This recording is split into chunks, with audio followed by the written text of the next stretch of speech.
Well, hello everybody and welcome to Shift Report. I'm your hostess, Janie Garner, and I am here to talk to you about the picture of the day, the biggest post of the day on Show Me Your Stethoscope that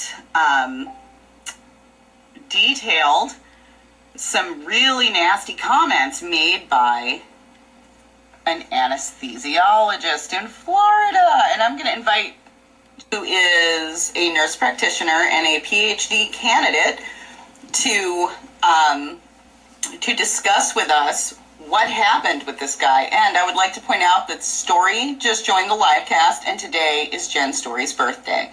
Hello, Story. Happy birthday. You can have this. It's never been in anyone's rectum. Hello, Jalil. Hi, how are you? I know. Hard to get used to. It's kind of wild. It's so strange. You have never been on the Shift Report with me. I try to avoid being in front of cameras in general. Okay, so guys, for you who do not know Jalil and I are known in the background of Show Me Your Stethoscope as J Squared. Jalil is the smart guy. I'm the one with the crazy ideas. Yes. Yes on the ideas part. Yeah, two brains together, we try to make all of this stuff work. So it's a lot of fun. So Jalil is one of the change agents, the movers and the shakers here at Show Me Your Stethoscope. You just don't see him because he's too busy moving and shaking back here. Yeah. You know, he's busy. But Jalil is also an accomplished professional nurse practitioner. Jalil was a CNA, an LPN, an ADN, a BSN, an MSN, and is now a doctoral candidate. So Jalil has literally been in every bit of nursing practice. So Jalil's a good guy. So Jalil, why don't you tell me your initial feelings about that post from the anesthesiologist? Should I give them the text for the people who actually missed it? Yeah, let's put that in the comments or something, just so that people. You can't do that. You can't. That's not how that works. Yeah. So basically, you go. You read it, and then we'll just break it apart and just go like line by line, because that is full of good stuff to talk about. I'd like to start with the. Yeah, it was. Jumped out at me was. Let's start with the IQ part. I think was like the. Oh God, yeah, that was ridiculous. The guy mentions that nurse practitioners don't have the IQ of physicians. Education, IQ, and clinical experience. Yeah, so I just want to stick on that one point for a second. So the best way to like make yourself look like a tool bag is to assume that education equals intelligence, and I think we all know that you can have a lot of education, a lot of degrees, and still be sort of a moron in life or in your. So just becoming a physician or a nurse practitioner or a nurse or a person with an education doesn't necessarily make you intelligent per se. And I think that was just, maybe it was the wrong words for him, but I'll be nice about that. But I think that was totally incorrect for him to say that a person doesn't have intelligence because they lack a certain degree. That's ridiculous. The other thing was that he said something about the education or clinical experience, which is really a fascinating thing because, I mean, this guy is clearly a dinosaur. He is from the Dark Ages where I don't know if he thinks he's like Gandalf or something. He is some wizard with infinite, wisdom and knowledge. But nurse practitioners use the same guidelines to practice that physicians do. So I don't know how he thinks we're deciding to do things clinically, but algorithms. Yeah, it's algorithm. Yeah, it's all based. That'd be a hell of an algorithm. I don't know where he thinks that we get our knowledge from, but it's all evidence-based medicine, evidence-based practice. And Janie and I were kind of talking a little bit about this earlier, and there's like 80 to 85% of the cases that a nurse practitioner is going to see in any given clinical situation, that they are qualified, trained, and educated, and they can handle those. And there are anywhere from 15 to 20% of those cases that, they're beyond their expertise. They haven't had the training or the experience to handle them. And one of the things he mentioned was, his colleagues, his CRNA colleagues, running out screaming when there's when something goes that, which is what they're supposed to do if they run into something that they can't handle, because the physician is supposed to assist them in that situation.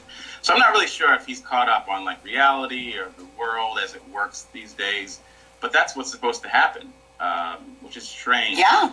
Thinks that that's a bad thing. Okay, so, and I'd just like to throw in here that I actually, as you know, work with CRNAs every single day almost, okay? Unless we're doing some generator changes, I work with CRNAs. And the last time we had a complete and utter shit show in the operating room, this is what happened. Our patient had achalasia and he aspirated. I don't even and know. It's when your stomach has your esophagus has these pockets in it and it catches food, and eventually, and you're a huge risk for aspiration. So my very professional CRNA knew, in fact, that this was going to happen. Yeah. So she extubated the patient aspirated. She had an LMA down that patient. She had him suctioned, an LMA, and the anesthesiologist called the patient stabilized before I could move. Yeah. I'm not even kidding you. Yeah. I mean, she said, hand me an LMA. And I grabbed it, turned around, and she was shoving it down his throat. I went, whoa, girl. Okay, so do I think an anesthesiologist couldn't have done that? No, I know they could. But what I'm saying is that independent practice for CRNAs has been a reality since World War I. This is not new. They've been doing battlefield anesthesia since World War I. Yeah. So I don't get it. And they're supposed to call you. You're responsible ultimately for the patient. They're supposed to call you. Exactly. So I found that to be really, really strange. And then, the fact that he said that nurse practitioners are useful but are essentially minions, I thought, well, wow, what does he think of registered nurses at the bedside, or LPNs or CNAs or just people? I think you know the answer to that question. Are we just minions to do someone's bidding? Or are we like these competent, trained, professional people that can, practice within our scope and do good work? The fact that anyone's going to call anyone a minion, I think it says a lot about that person. So. Yeah, it says way more about that person than it does the people he's talking about. Yeah. I would agree. And also, Jalil, they would all like you to know that you're cute. Oh. Many of them are surprised that you're on here, and Dr. Evan Levine would like to say that hubris kills more patients than disease. So that's and it's true. And I think that this dude had a very different idea about what kind of backlash he would face from that. Can you tell me? Okay, so we know that in 21 states, nurse practitioners are able to practice completely unrestricted. Can you explain the difference between restricted and unrestricted and why? It has to do with clinical oversight and what's going to happen in that encounter. Do you actually have to have a physician present in the building, in the room? Do they have to sign off on everything that you do? Versus someone who completely owns the encounter and actually insurance directly without that kind of oversight. So I think it's a complicated kind of system. And, I will say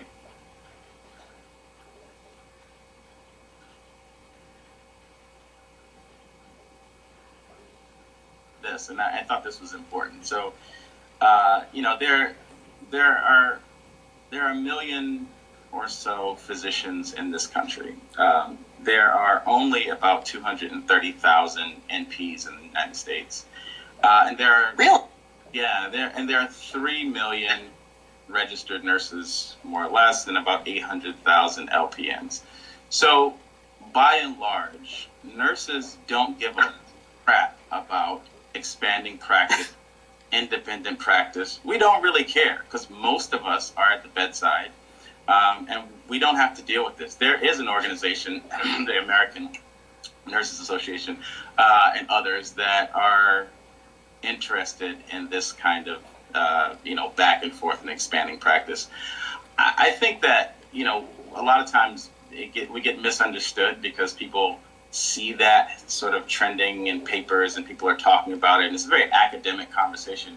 But most nurses, it's not a priority for us. And we were, talking to a physician colleague that you and I both know about this situation, and she was talking about how, she has a large group of physicians, and some of them they have concerns about this expansion of nursing scope of practice, I guess. And it was really interesting because she said, it seems like nurses are really trying to expand their role and their scope. And I was like, no, they're not. No, just a tiny, few of them. But for the most part, no, nurses aren't really focused on that. And even the people at the bedside, or the people that are practicing as NPs, I don't necessarily want to be practicing independently out there on my own. That 15% of people comes in, I'm outside of my comfort zone and something bad happens. I'm not interested in that at all. And I think most NPs are not interested in that. I would agree, I think, because of course now with Show Me Your Stethoscope, I have completely expanded my social circle, right? Yeah. So I know a ton of NPs. Yeah. And my NP friends are like, no, I don't want to wind up with a train wreck in my independent doc-in-the-box clinic somewhere. I want to be supported, and there are a certain amount of patients that I simply cannot care for. They are not in my scope of practice. Yeah. And I have personally felt like the NPs I know are very conscious of where their line is and what lane they have to actually stay in. The ones that are good, yeah, absolutely. Yeah. And I really haven't met any Rocky Rescue nurse practitioners. Do you know what I'm saying? You know who I mean in the ER, Jalil. Yeah. Rocky Rescue. You know the ones that push people out of the way so they can do the chest compressions? Yes. Yeah, so I haven't met a whole bunch of master's or doctorate prepared nurse practitioners who are Rocky Rescue. They want the patients to get the correct level of care. They don't want to be, you, for example. Yeah. We've talked, and I know you don't want to take care of people that are too sick for you. Yeah. If you're beyond my scope of practice, I'm not necessarily qualified or educated enough. I don't have enough experience to take care of you. I need my colleagues to really help me, which, kind of brings me to a point that, we have a lot of these conversations, not only just the whole healthcare team. So there's physicians and nurses battling for these different, territory. And then there's within nursing, there's even, the RNs and the LPNs and the BSNs and the MSNs, and everyone's trying to establish that their level of practice is excellent and just as good or better or what have you. And meanwhile, there's an industry that is, multi-billion-dollar industry. It's crushing us all. And we squabble about things that don't even matter. Equally. Yeah, exactly. So we're all sort of burdened by a dysfunctional system, and having these little fights about things that really don't matter at the end of the day. No. He mentioned something about being called doctor, and I'm like, okay, so if you're a physician and you're in a clinical setting, yeah, you're the doctor. And if I'm a medical provider in a clinical situation, I am Jalil. I'm not going to call myself doctor. If I'm in an academic setting and I have a PhD or a PhD, sure, yeah, it makes sense. Well, that leads into my thing. Okay, so Dr. Jalil as opposed to Jalil. And in my experience with nurse practitioners, this is how it works. If you are, for example, a nursing instructor heading up a nursing program, you are called Dr. Johnson.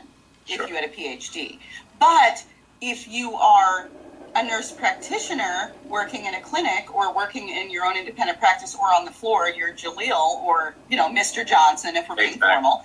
But I have never, ever seen a nurse practitioner be demanding to be called doctor. No. Okay, I've never seen it, and usually they correct people, and especially if they have their PhD or their DNP. Yeah. They will correct people and tell them they're not the doctor. Yeah.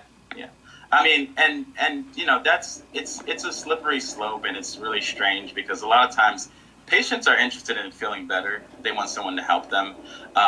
You come in and you're doing this work, so they're like, oh, the doctor came in and assessed me and gave my prescriptions and discharged me.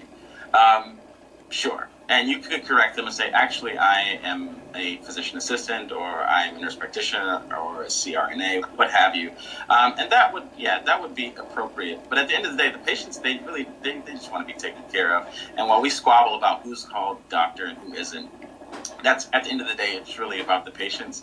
But I don't think I've met NP that wanted to be or demanded to be called Dr. So-and-so because they had a doctorate. It's just a fallacy. It's a myth. It's not true. And if I ever met one, I'd be a little nervous about them because they probably got into this for the wrong reason. And I hate to dig this, Jalil, but you said something to me once before because I asked you about it, and you said it again today. Explain to me the difference between a medical doctor degree and a PhD. Yes. So a medical degree, a medical doctorate, and is similar to like a doctorate in dentistry. It's an occupational degree. The truest doctorate and oldest and highest doctorate you can get is a PhD. All of those occupational doctorates. Does that mean that they're better? No, it just means that that's just the reality of getting a doctorate. I mean, so the piece to that that's interesting is that if you are a physician, it's possible that you are creating evidence and science, and you are making the evidence that people use. But most of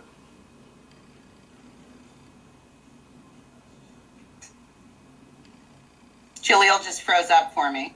Did he freeze up for you guys? Jalil kind of froze up, and he's got an exclamation point on the screen, so maybe his phone rang. But he was talking to me about basically the people who make, research and make evidence, and then the people who use evidence. And people who are high users might be a DNP, but people who are actually making the evidence are actually the PhD prepared folks. So so it's just different, it's just a different focus. It's not better or worse, it is simply different. These are just categories. Hello, Sophie, welcome to Shift Report. Andrew Lopez actually said a few minutes ago, he said, people assume that I'm the doctor because I'm male, and I just politely correct them. And honestly, our female electrophysiologist is constantly mistaken for the nurse. It's just one of the things. And Emily Cardwell mentions that some MDs will also get a PhD, but it requires more education. Got my ICD-10 shirt today. Hey, me too. Got my ICD-10 shirt today. Nurse life. So basically, we're not talking about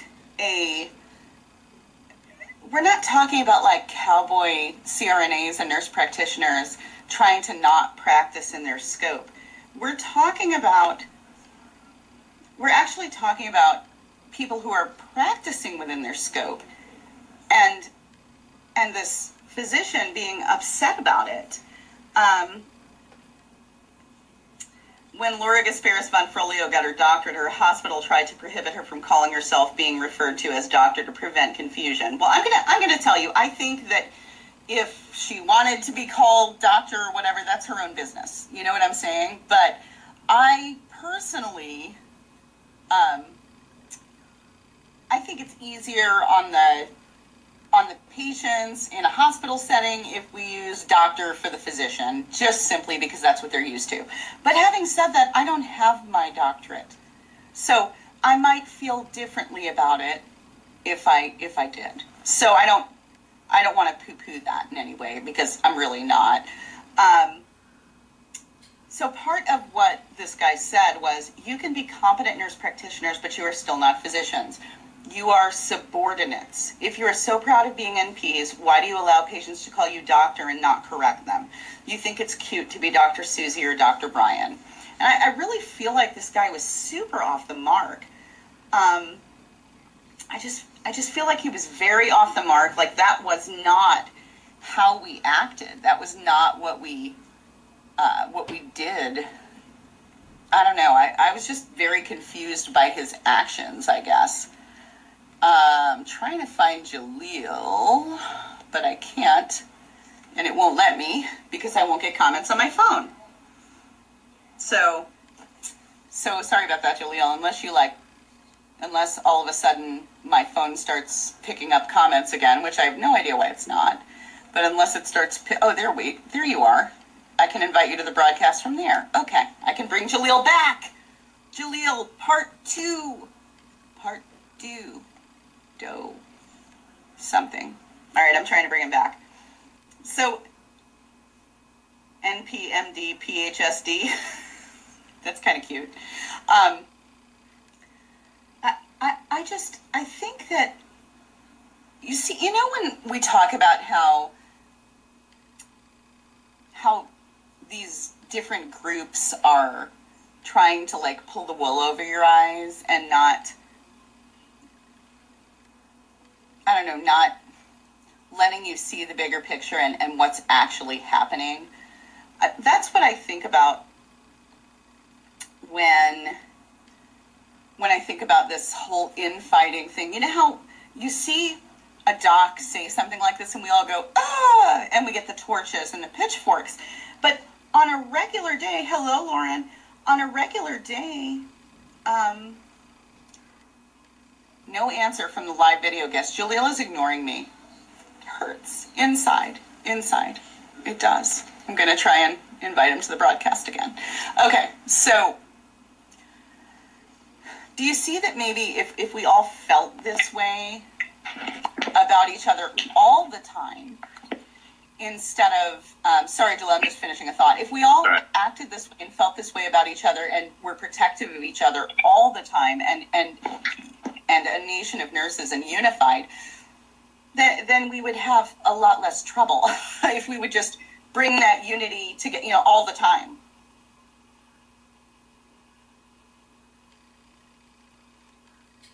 Instead of just when something like this happens. Yeah. All right, so I explained the high user of evidence. I got a phone call and it kicked me out. So that's what I said. Yeah. I said I bet he got a phone call. I was explaining the high user of evidence versus the people who actually do the research and collect the evidence thing. People, because I was listening. They're like, why get a PhD in nursing? And I'm like, well, all that evidence-based practice that you use, that you're so proud of, somebody has to make it. So that's why you get a PhD in nursing. So soon to be Dr. Johnson did a ton. I mean, as long as I've known him, he's been doing research for his doctorate, and he is defending his dissertation this winter. Yeah. So you've got to, all this research has to come from somewhere, and it comes from PhDs. Yeah. That's who does that. The piece in the puzzle, you just found it. See that beautiful face? That's who does the research. You're too kind. Well, I have eyes. But even when I'm done and I'm in clinical settings, because I do wear a hat as a researcher, but also in a 1 second, Jalil. Yeah. Darlene, I'm not ignoring you. This is kind of a cast that's like lots of talking between me and Jalil. So I'm not trying to be rude, sweetie. But even Go ahead. My clinical practice, I wouldn't, ask people to call me Dr. anyone, because I just, there's no point in that. Yeah, you know what you did to get there. You don't need anybody to pat your back. No, not at all. you guys already, we talked about minions, we talked about the clinical experience, and we talked about the doctor being called doctor thing, which is silly and unfortunate that we still have to have this conversation. But maybe we should have it, as we were talking to Hala when we were in California, maybe it's, we should be having this conversation more so that people aren't upset or worried or think that they're being imposed upon. Well, I also had this thing, me, I'm always asking those difficult questions. All right, so you've got nurses who are nurse practitioners who are doing primary care. My opinion, and this is my opinion, okay? Now, I've read some research that says that nurse practitioners and physicians have very similar outcomes in primary care, that the outcomes are very similar. But I also think that because of the cost of medical school, that doctors have essentially priced themselves out of the market, that they can't really afford to do primary care. Yeah. That it's, that's, and we are in such a financial crisis with healthcare in this country. I feel like nurse practitioners are the answer. Yeah, it's all, there's also a culture, and I didn't go to, 4 years of medical school or anything like that, so I can't speak firsthand for that experience from physicians, but I did work in a residency program where we trained physicians for about 6.5 years, and I can tell you when residents showed up, like some of the first questions they got was, what's your specialty? What are you interested in? What specialty are you going to go into? And, less than 10% of those people went into primary care. It was internal medicine, so it was pretty much preparing them. They could work as hospitalists or whatever. But a lot of them could go into primary care, but they really didn't talk much about primary care as being, this landing point for them.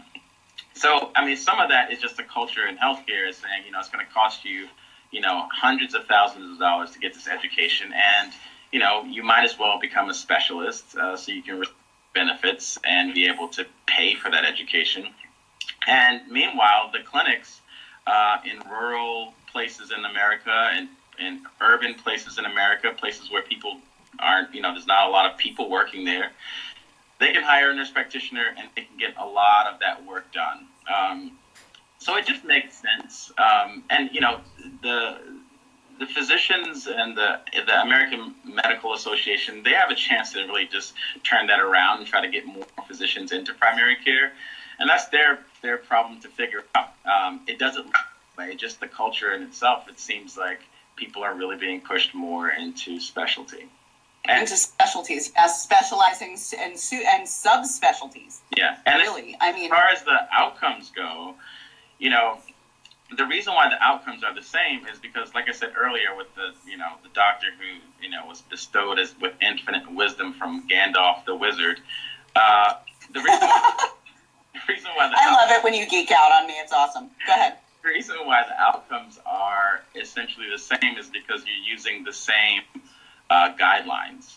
So if you have two clinicians and one has vast experience and the other one has less experience, and they're encountering the same clinical scenario, they're probably going to use the same guideline in that approach. So the outcome's going to be the same. Now, the difference is when you have a clinical scenario that's outside of the scope of the less experienced person.